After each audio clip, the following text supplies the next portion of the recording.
Bids are in. The gavel is dropped. Ladies and gentlemen, here, WineBid, we are finally hammered. That's right. This is WineBid's podcast dedicated to all things wine value, wine retail, wine auctions, and just wine. My name is Jeff McGurn. I'm on the WineBid marketing team. With me, as always, is Paul Walker, our wine expert, also known as the erudite of En Premier. That's right. Paul is. I didn't know erudite was a noun, but okay.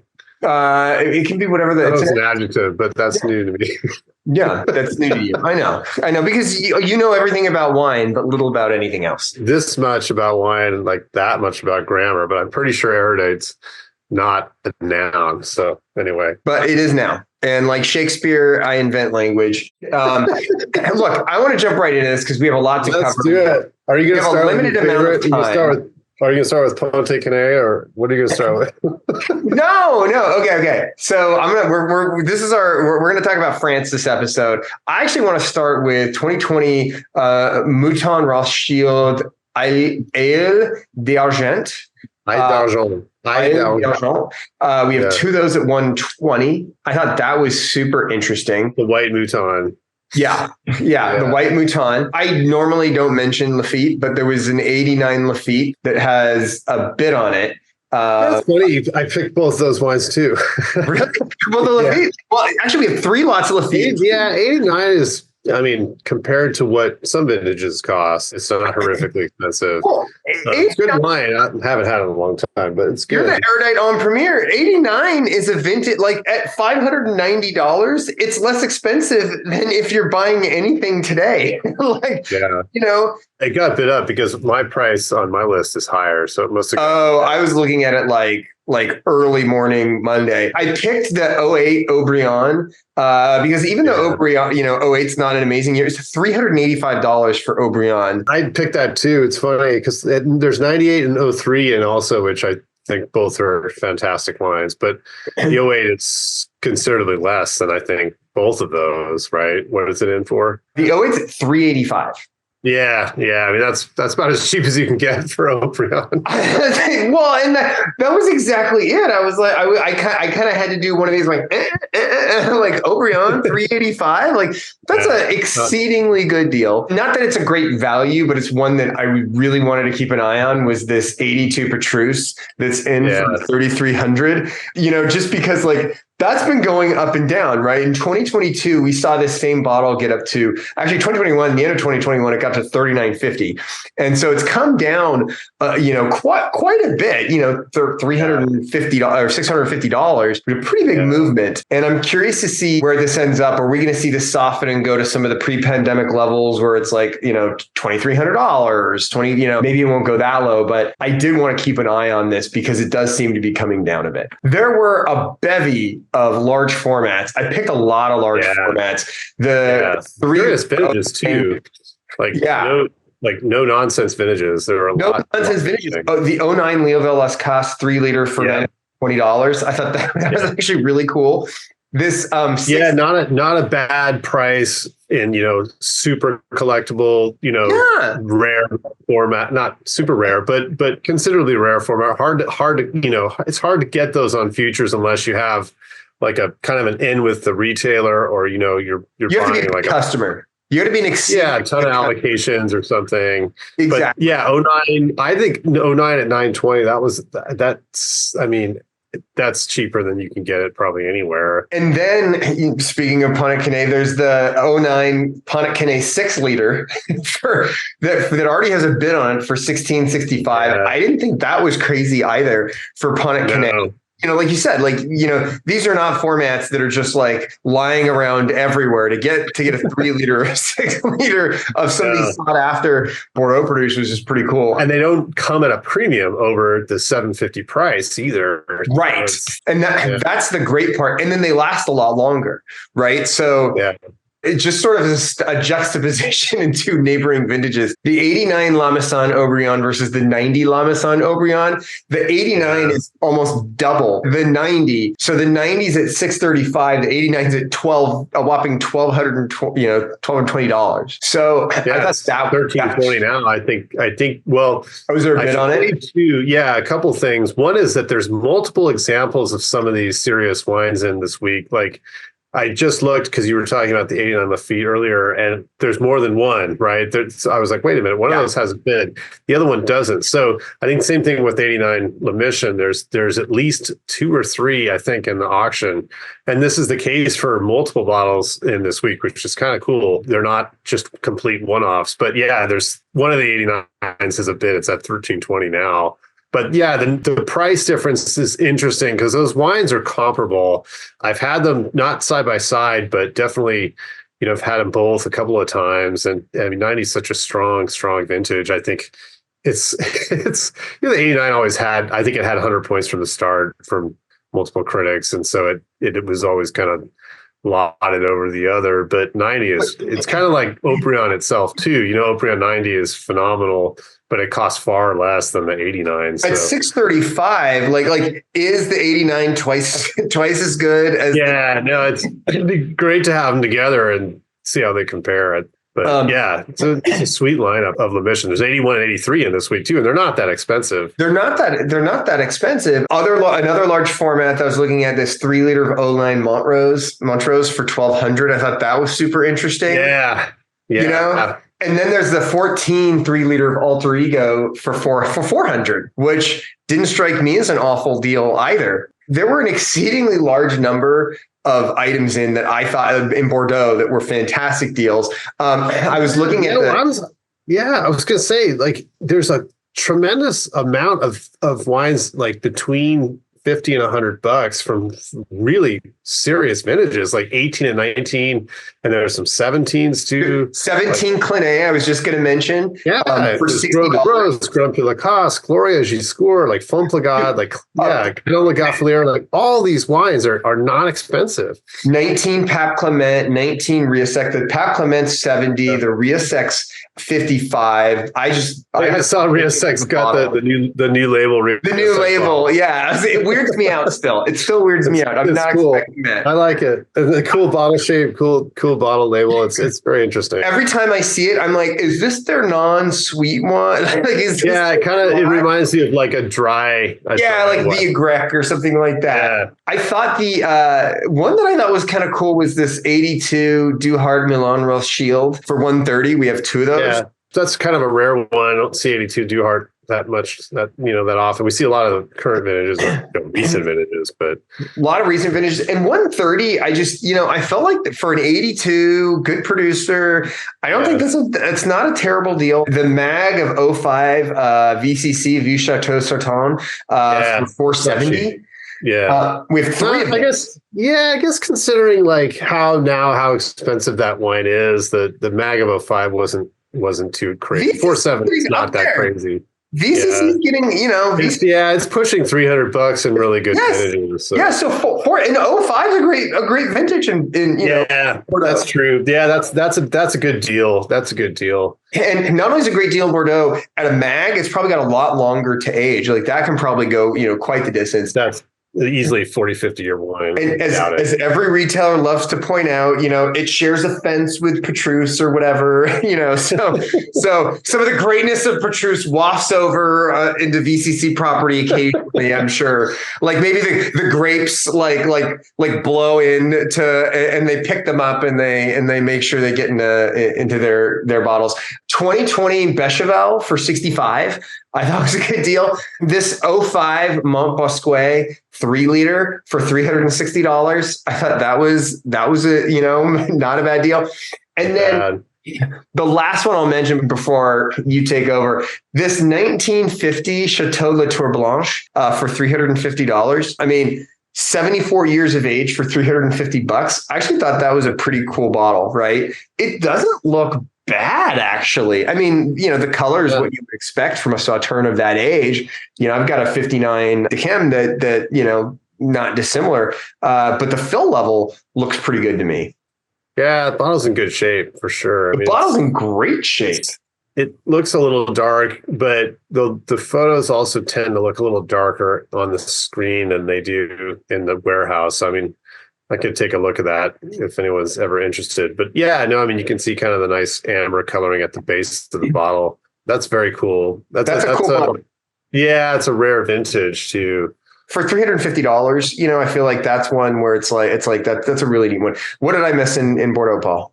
Not a ton of stuff. There were, it was kind of an interesting, arrangement of vintages. It seemed like there were some early 80s things, late 80s things, and then kind of like not a lot of stuff from the 90s, but then a bunch of recent vintage wines. Like we mentioned, a ton of great value between 50 and $100, like Beausejour Dufault 17, Beausejour Bacot 19, Becherel 17, Canon and Gafflier 17 and 19.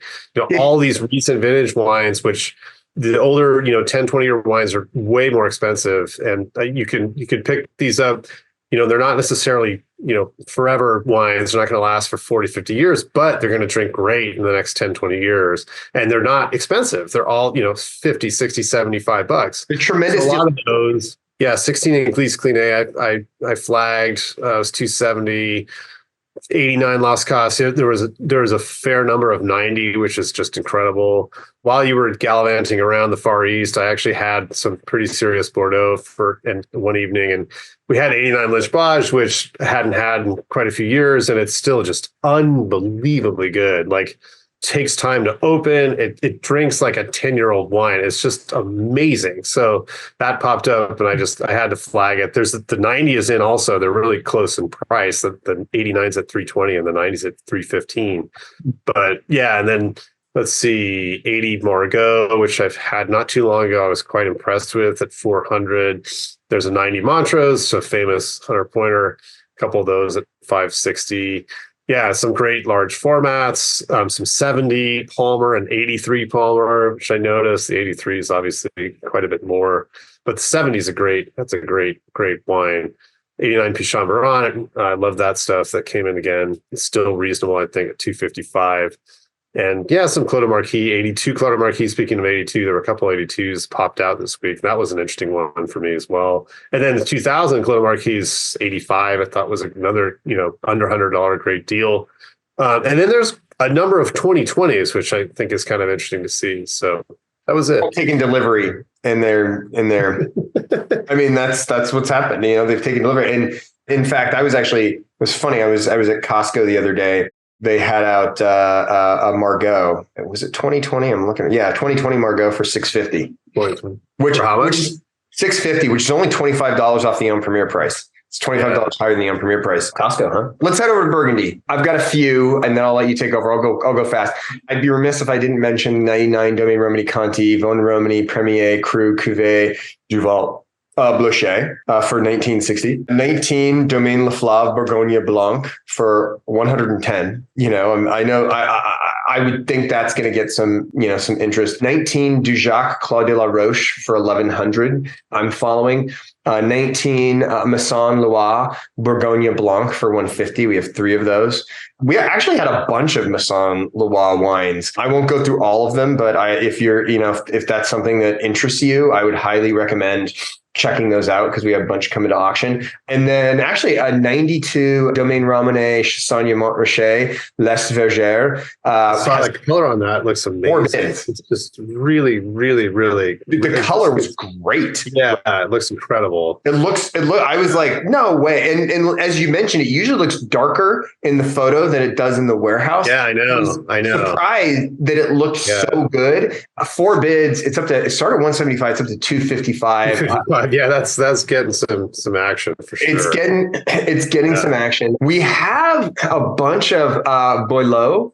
I don't even know if I'm saying that correctly. Oh, the Henri Boyot wines? Yeah, these 3 liters? I know. I was just going to mention that, like a ton of Corton Charlemagne 3 liters. Vertical of Corton Charlemagne 3 liters, and not just one. There's 3 of the 18 and 2 of the 9. Yeah, there's a bunch of them. There's 3 of the 19, 1 of the 20, 2 of the 2020.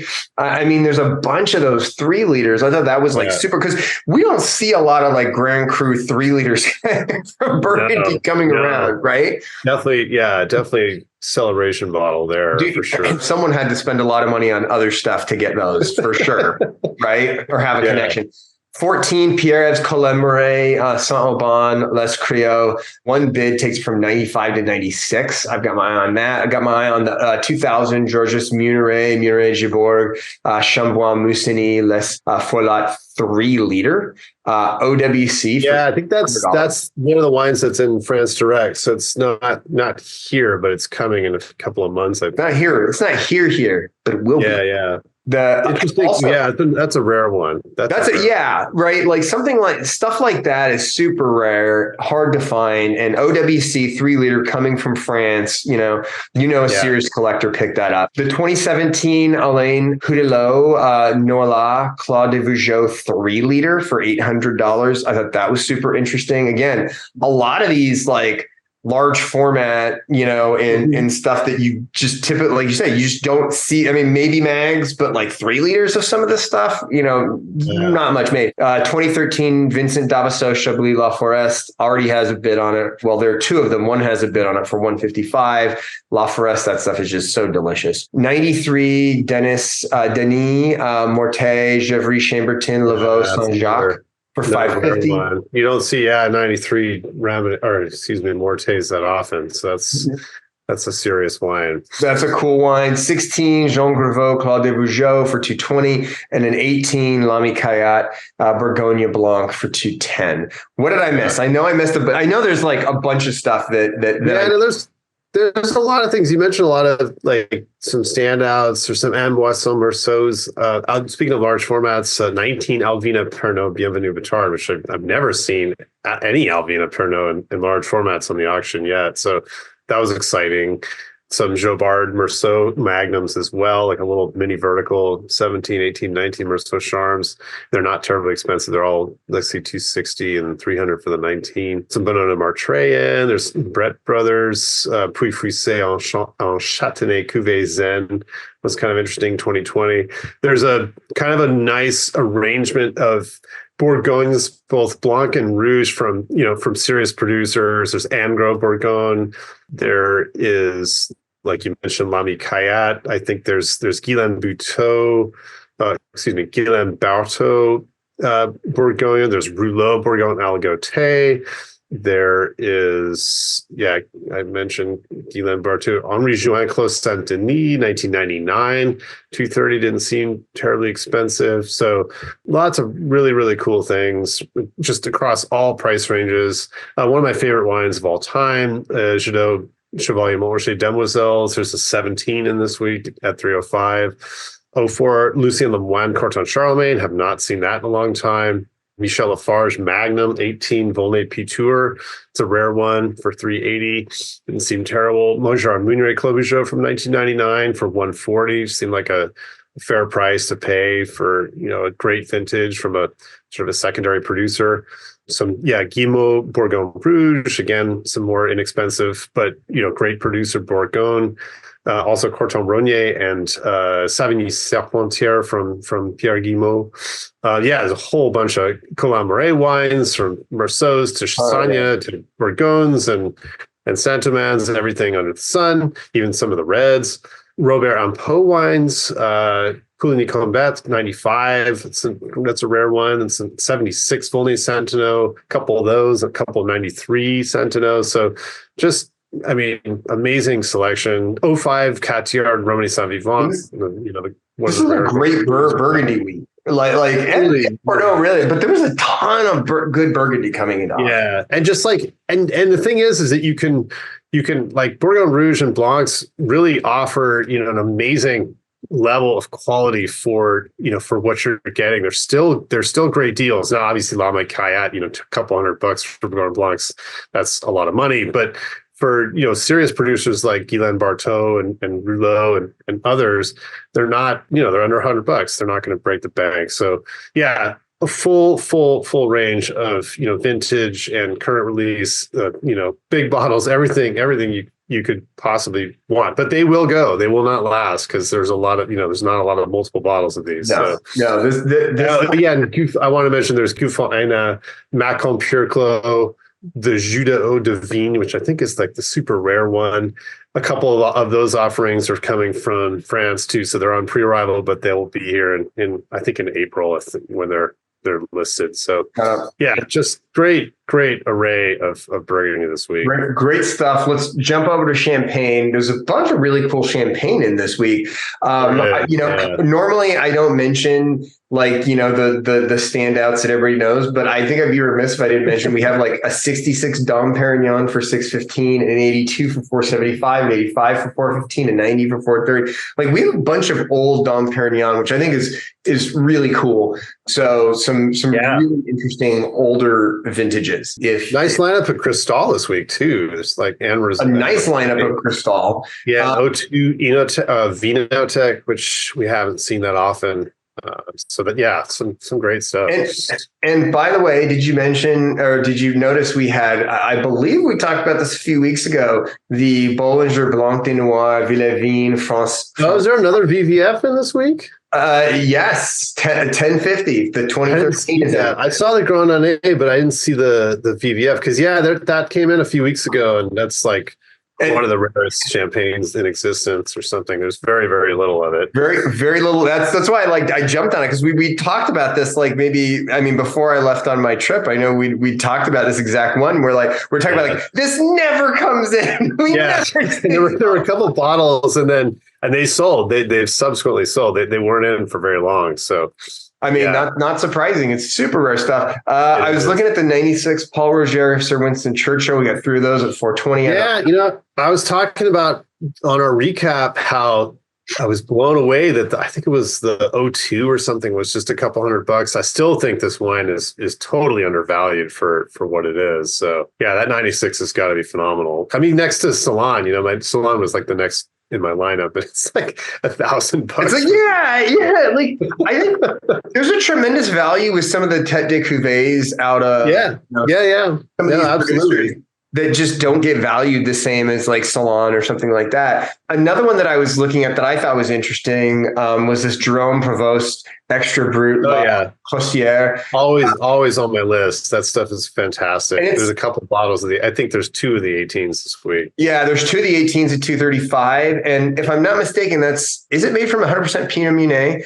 I think I read that somewhere, and that's not super common, right? No. But I thought that was super interesting. I was looking at, I wasn't as familiar with this. I wanted to ask you, this non-vintage mod selection Brut Reserve already has a bid on it. 95. Yeah. Sorry, I don't mean to laugh. It's one of those kind of funny. I don't know if it's a vanity project or something, but I have no idea. I don't know anything about it. But I know nothing about it, but it had like an interesting bottle, interesting name, and it was already getting bids. So I was curious if that was something I think it's club wine. I think that's club wine. That's bottle service wine. It's bottle. Oh, ouch. Somebody's interested. And then the 18 Benoit Deu. Benoit Deu. Yeah, the Chardonnay. It's the Chardonnay for 85. Yeah. I thought that was cool. Yeah, that's a rare one. It's got a bid because I think that's not something you can find that easily. The Rue de Noyer. Yeah, so there's some Caz Thibault in. A bunch of that stuff came in this week, which is not expensive. Mr. Caillou's, Mr. Biotic Frogs wines are in this week. The 18 Christophe Baron Magnums, the 3 different designations are all in. I think those actually just shipped like last week. So there's a brand new release. Emmanuel Brochet, Extra Brut, Les Hautes Meuniers, very expensive, $240. I don't know the wines, but they're obviously sought after. There's a big bottle of old Cru Grand Cuvée in France that's come through. It's very expensive. Also, $13.50 for that Magnum. I don't know if you saw that, but it's like label number 3. It's one of the older Grand Cuvées. So yeah, lots of really, really cool stuff just in time for holidays. A bottle of Savard snuck in there too for nothing. It's got a bid at 47, and I thought that was a great deal because that wine is amazing, and it's kind of, I'm surprised it's like to me, it's in the realm of like Ulysse Collin and Jerome Prevost. It's phenomenally good, but it's not terribly expensive. So that'll probably get bid up. And then there's this Union de Saint Gall or Paul Blanc de Blanc, which from O2, which kind of interesting. Some Vilmar. Yeah, so lots of Pierre Bayet, another wine I'm not familiar with.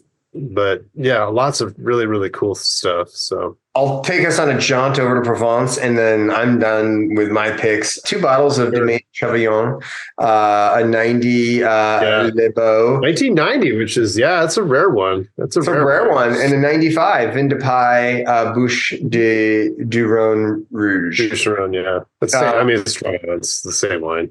Those both have multiple bids already. But, see the Massamiel from 1980 that snuck in this week? No, I didn't see that. Okay. Yeah, I was wondering if you saw it.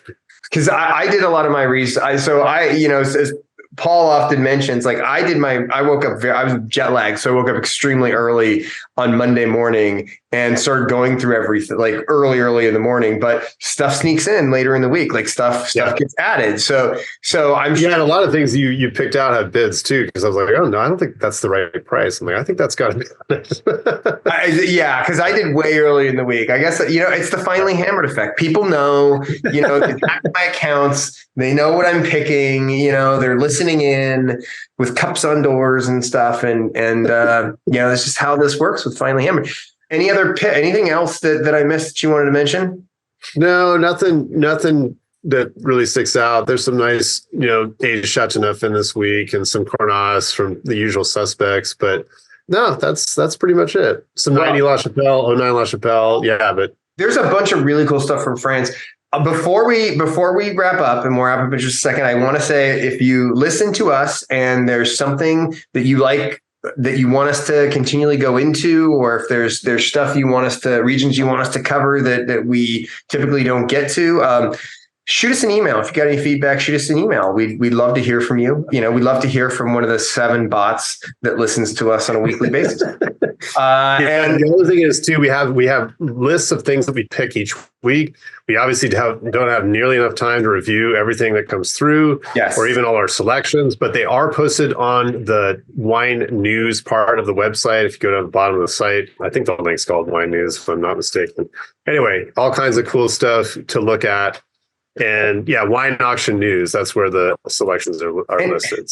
And if there's anything you don't like about the podcast, anything, you don't like, send an email to Paul. Any compliments and you do like, feel free to send me an email with those. I'm the compliment department. Paul is the complaint department. And with that, ladies and gentlemen, that concludes our episode of Finally Hammered today. This has been Jeff McGurn and Paul Walker from WineBid, wishing you happy bidding and cheers. Cheers.